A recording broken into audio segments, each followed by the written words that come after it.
يا سميع يا بصير يا حكم يا عضل يا لطيف آمين. يا ربي ما كاخيتين سخدد برتا مركز خنافتو مركز خنا في ديداتو يا ربي ولنا كبير. يا لطيف يا خبير آمين. يا حليم يا عظيم يا غفور يا شكور يا علي يا كبير آمين. يا حفيظ يا مقيت يا حسيب يا جليل يا كريم يا رقيب يا مجيب آمين. يا واسع يا حكيم يا ودود يا مجيد يا باعث يا شهيد يا حق يا وكيل. يا قوي يا متين يا ولي يا حميد يا محسن يا مبدئ يا معيد يا محيي يا مميت يا حي يا قيوم آمين. يا واجد يا ماجد يا واحد الأحد يا سمد يا قادر يا مقتدر يا مقدم يا مؤخر آمين. يا أول يا آخر آمين. يا ظاهر يا باطن يا والي يا متعال آمين. يا بر يا تواب آمين. يا منتقم يا عفو يا رؤوف آمين. مالك الملك ذو الجلال والإكرام آمين. يا ربي خي خدانا كردف يا ربي قدينا مركزي إساني دينا مرتوتي إساني يا ربي جانو برسيد. يا مقسط يا جامع آمين. يا غني يا مغني يا مانع يا ضر يا نافع يا نور آمين. يا هادي يا بديع يا باقي يا وارث يا رشيد آمين. يا رشيد يا صبور آمين. يا رشيد يا صبور آمين.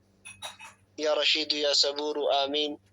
اللهم اجعل اجتماعنا هذا اجتماعا مرحوما واجعل تفرقنا بعده تفرقا معصوما ولا تجعل فينا شقيا ولا محروما آمين يا ربي آمين.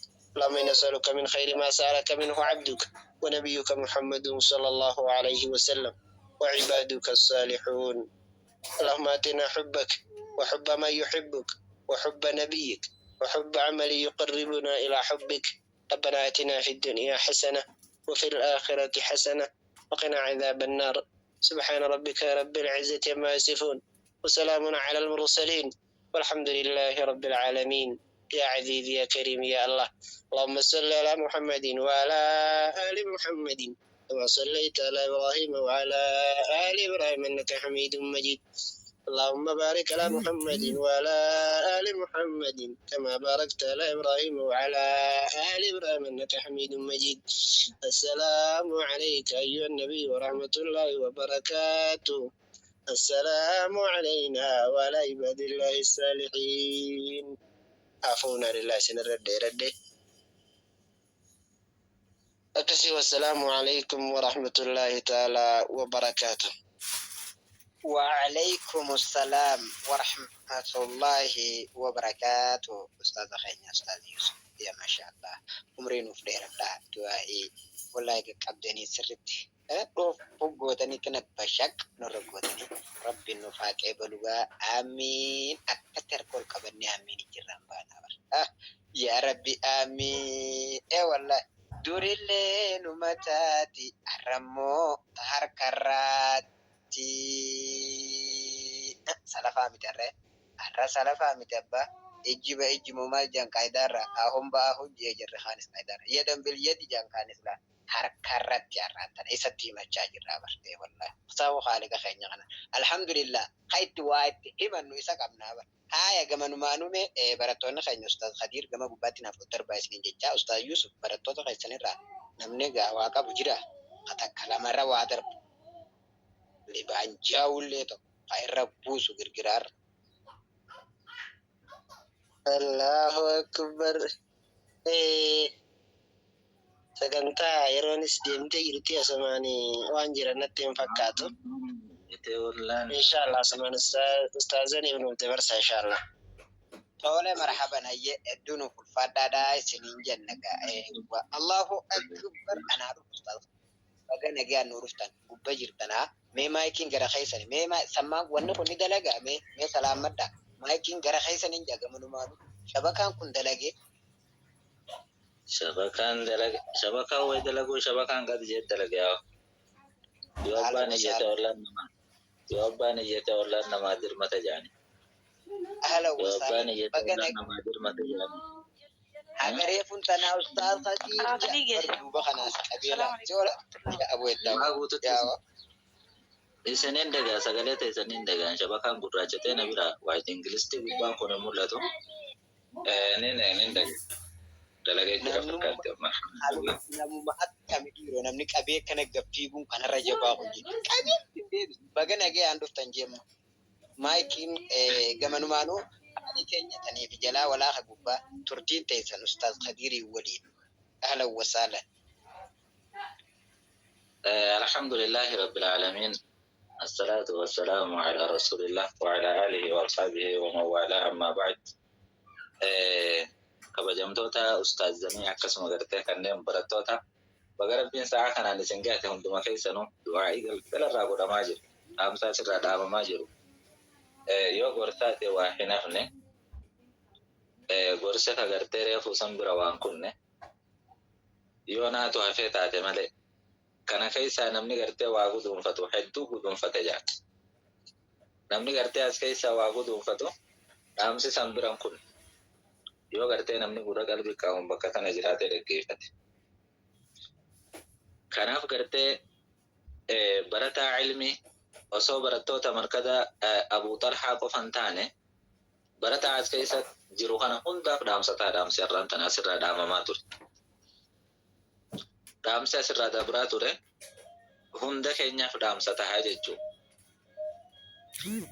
Barataan ilmiidhaa tokko gartee naamusa akkam qabaatee akka deemuu qabu. Qajeelfama gartee markaza keessatti akkamii fudhatee akka deemuu qabu. Akhlaaqa akkamii akka qabaatuu qabu.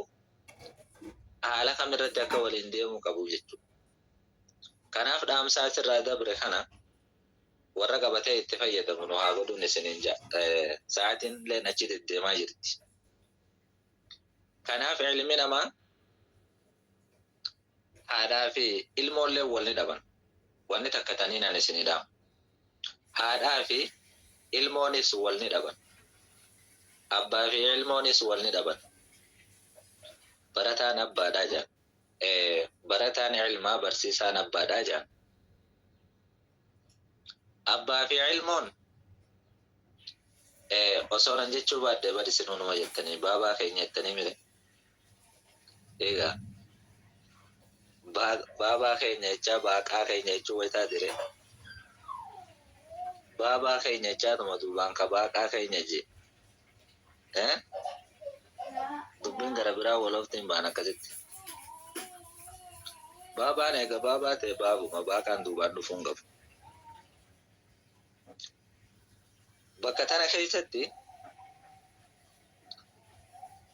namni gartee diin irratti eega walitti dhufe. Diin irratti namni harfii takka nama barsiise galata guddaa nama biraa qaba. Ustaazaa miti barataan garee keessatti nama qo'achiise. Barataan garee keessatti qo'achiise galata guddaa si biraa qaba. Akkana jechuun namni maa wal dhaba jechuu miti beeka. Namni waa waliin mufata jechuu miti. Waliin mufannaan bakka markaza diigaatiin nama geessitu. Waliin mufannaan bakka gartee ilmiitirraa fiiguutiin nama geessitu. Ana wanni malee yoo anaa fi gartee tiyyaa taate malee. Eega amiira godhate namni eega gartee namni nama hogganu nama dura jiraate kanuma hogganu kana jala deema. Yoo rakkoon jiraattellee irraa wal gorfataa jechuudha. Kanaaf rabbiin aayata quraanaa keessatti wayita dubbatu فإن تنازعتم في شيء فردوه إلى الله والرسول إن كنتم تؤمنون بالله واليوم الآخر. يوغرتي وهيرتي والأبدل أمري وهي تكرت يوغرتي ولب مفتة ولب بوتا أمري تيسان غير ربي تي في غير كما ربي دي بساجة يو نما أمنتات الربي سادت تقويا آخرت اللي نما أمن يوني في تاتا علماء نسرت مال جانيني إلى الكتاب والسنة غير قرآناتي في حديثا وأن اسم برتا جرتا قرآنها في حديث وأن غرتيك اسم براتو جرتان اللي إرابراتو جرتان اللي نما قرآنها في حديث اسم دورا بر إرابراتو جرتان قالين كاين يوتيتو تا خانو غرتي نما برسيسو خناتي نمني برسيسو أبان نما ده ilmi abbaan jijjiirratu. Abbaan dhaheedhaaf yookaan abbaan wal dhabeef ilmi abbaan jijjiirratu jira. Maaliif ree? Jijjiirratu hin danda'u. Kanaaf abbummaa fi gartee jaalallee diineef jecha walitti dhufame yoo qabatee abbummaa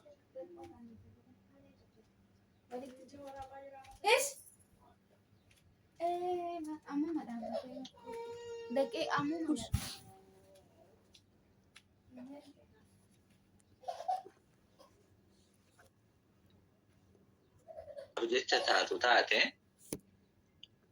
rakkoon xiqqoon takka wayitamu fatte liiftiidhaan gargaarsifattee fiige. Liiftii gubbaan dhaabbate. Maaliifi arrabaa fi ilkeen ka bakka takka jiruu waliin ni bu'anii be. Waliin bu'aniif jecha addaan bootaan jijjiirran. Arrabni gara gurraa ol kutee ilkaan gartee yoo guyyaan isiin ga'e malee morma keessa gadi dachaan. Ilkaaniif duuban dachaan. Dirqama gartee wajjin jiraatuudhaaf osoo gartee arrabni jiraatee waa dhuguu baate ilkeen tun darajaa gartee itti ilkee baasu san namni hin gahu ol guddate.